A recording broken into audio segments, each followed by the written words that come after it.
Adityo have prano rai rev chandrama.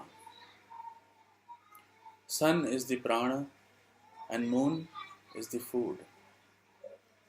Moon provides the food and it sustains the prana. As Sri Lord Krishna says in Bhagavad Gita, this body is, you can imagine this body as a mansion of 9 doors.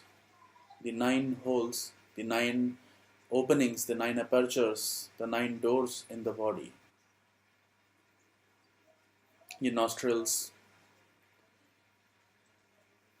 Now these holes, they open inside a cavity, and this cavity is energized by the prana.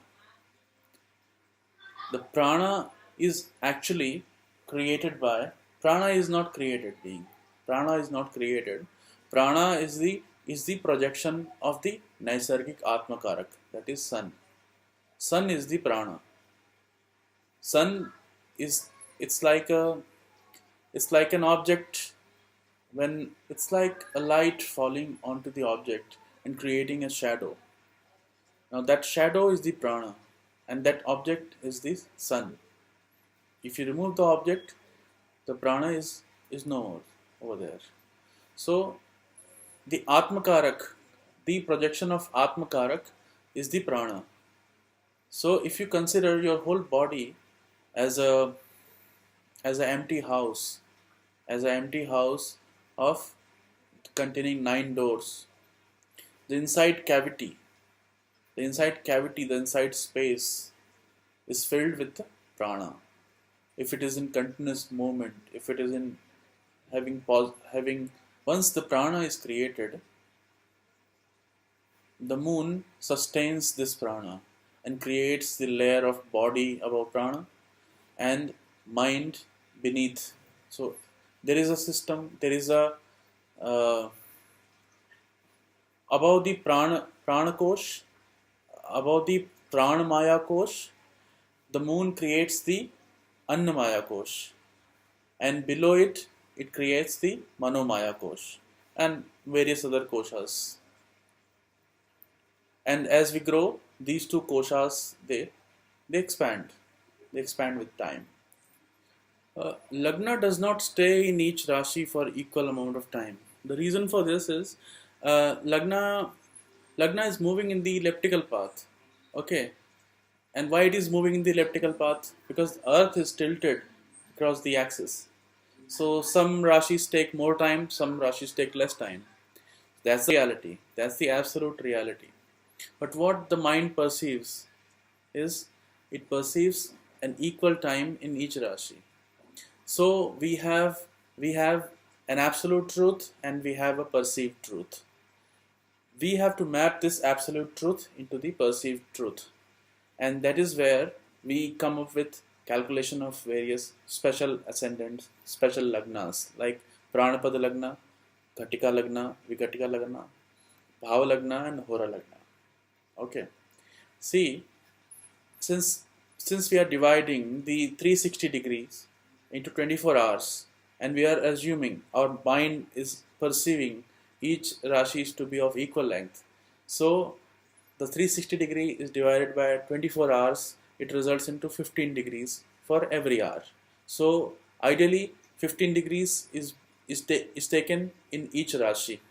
So from the birth time, from the sunrise, how much time has elapsed till the birth time, that much we multiply by 15 and we add the longitude of sun to calculate the sign, to calculate the Bhava lagna. Okay, so Bhava lagna is the perceived reality and the lagna is the seat of absolute truth.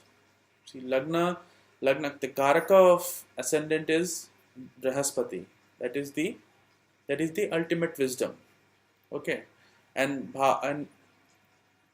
karaka for all these other lagnas is moon, that is the Maya. Okay, now Maya is the perceived truth, and if we move this perceived truth at higher rates, we receive we we get multiple harmonics of the perceived truth. For example, Bhava Lagna is the perceived truth of yourself. It is the Lagna is the actual truth. Bhava Lagna is the perceived truth.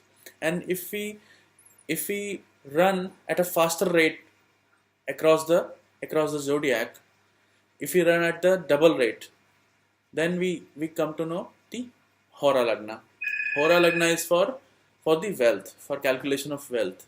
That is the second harmonic level of truth. If we move this Lagna at five times the speed, okay, that is in 24 hours, the we take five rounds of the entire zodiac. Then we come to the Lagna called Ghatika Lagna. Now, since 5 is the power of Purva Punya, so we perceive the Ghatika Lagna from this. That is the seat of power, the seat of intelligence. The seat is the Karaka is Brahaspati.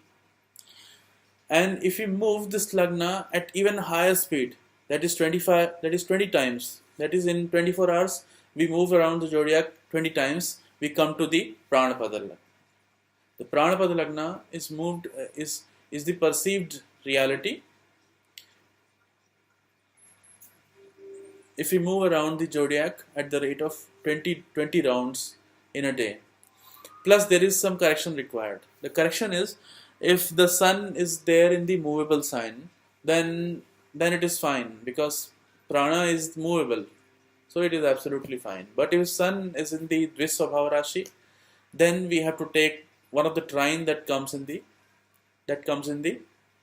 movable sign. Like when sun is in Dvisvabhava Rashi, like Virgo, the next movable sign becomes Capricorn. That is the fifth sign from it. So we add 120 degrees to it. And if sun is in the fixed Rashi, like Scorpio, then we add, then the ninth house becomes gives the correction. That is, we add 240 degrees to the calculation. And that's how we come to the calculation part of Pranapada Lagna. Now, Prana doesn't exist in the, it doesn't work all the things alone. It has 5 other team members. Yeah, I mean 4 other team members. And they are Udan, Vyan, Saman and Apan. Okay, so total we have Pran, Udan, Vyan, Saman and Apan. And all these team members, they have a designated tasks inside the body. For example, Apan is the Vayu.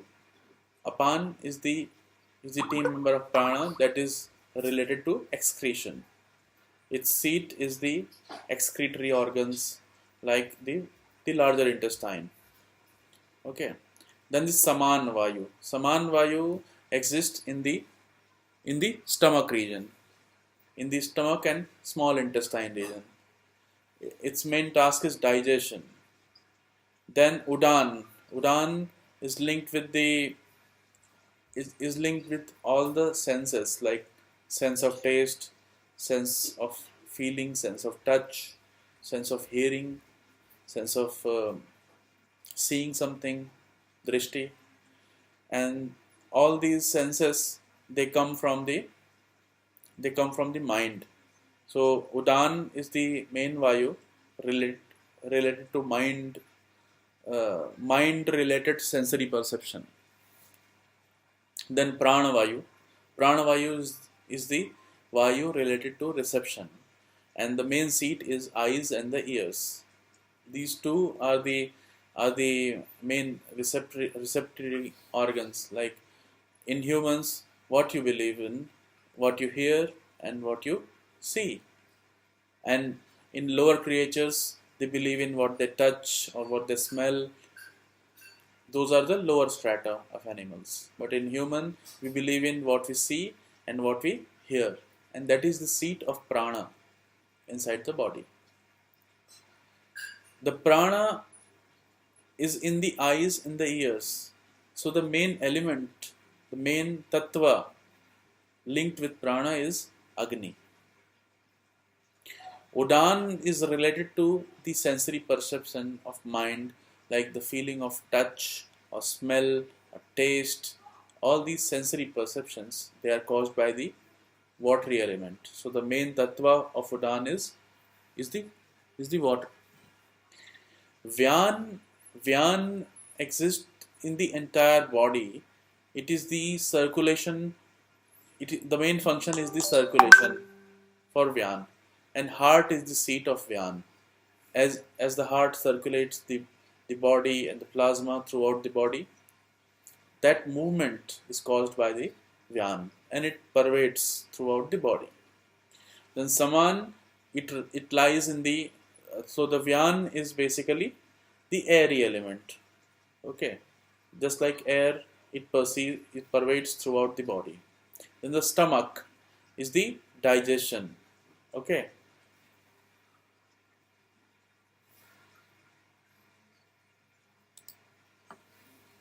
okay.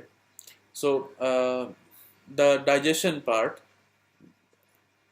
Then the Saman Vayu is related to the fifth house. Is related to digestion, and the main tattva is the empty space. Akash tattva. Okay. Why Akash tattva? The digestion, the main seat of digestion is in the fifth house. That is the Karaka of that is Brahaspati. See, Saman Vayu exists in the that's the largest cavity inside your body. That is the stomach. And the correct Saman Vayu maintains that your digestion is proper, and digestion, assimilation and absorption in the small intestine and in the stomach. If that is proper, then your Saman Vayu is proper. It is unblocked. It is there between the Manipur chakra and below the Anahat chakra. Then Apan Vayu is mainly the earthy element. The earth element is basically the solid part which is there in your larger intestine, and because of movement of Apana Vayu, the excretory organs, they propel it out. So just like the electricity is supplied inside your house, and it converts uh, it gets converted into different kind of energies into the appliances in your house. The same way, prana is supplied inside your body. It's like the main electricity board that is supplying the electricity into your body, and it is supplying it is converting energy into various forms in the form of these vayus. Like in Saman Vayu, it is causing the digestion. In Apan Vayu, it is causing the movement of excreta away from your body. In the form of Udan Vayu, it is causing your mind. It is causing sensory perceptions into your mind. In the form of so that's how, just like electricity is converting into it is converting into the visual energy in the form of TV in the TV, or it is converting into the heat, the thermal energy in your geyser. It is converting into the rotational energy into your fan.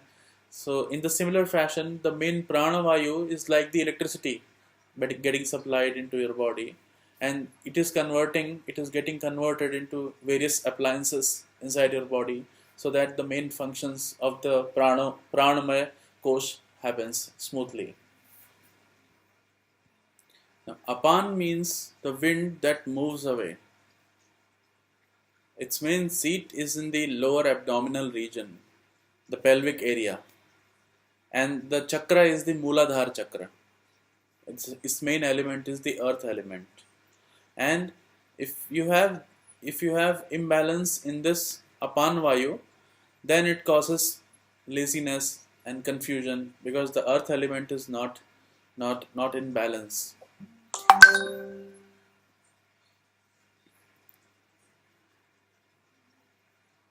It is the main vayu that exists in the larger intestine, and it is responsible for moving away, for excreting the fecal matter out of body.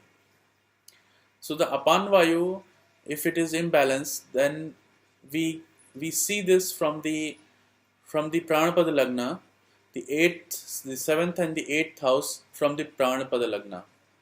The seventh house is related to the sexual organs, the genitals.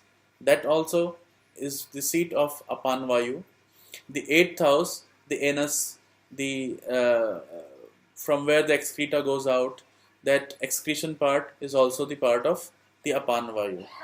And if this Vayu is imbalanced, then the earth element is imbalanced. So the entire Muladhara chakra is blocked. In order to open that knot in Vayu, we have to, the simple remedial measure is the Mrit Sanjeevani Mudra. What is Mrit Sanjeevani Mudra? It's very effective mudra. The reason why it is called Mrit Sanjeevani Mudra means it can take you away from the clutches of the death. It can give you a new lease of life if you perform this for 30 to 45 minutes daily. Because the when if you have good motion in the morning, your whole day goes very very good. And if you have problem with the motion, then it can cause you all kinds of diseases. So the let me show you how the Mrit Sanjeevani Mudra is. You have to fold. Now make sure that you do not perform this if you are already a very kapha prakriti person. Okay, if you already have a very high amount of earth element, then it is better to not perform this. Okay, so that's the precaution that you have to take.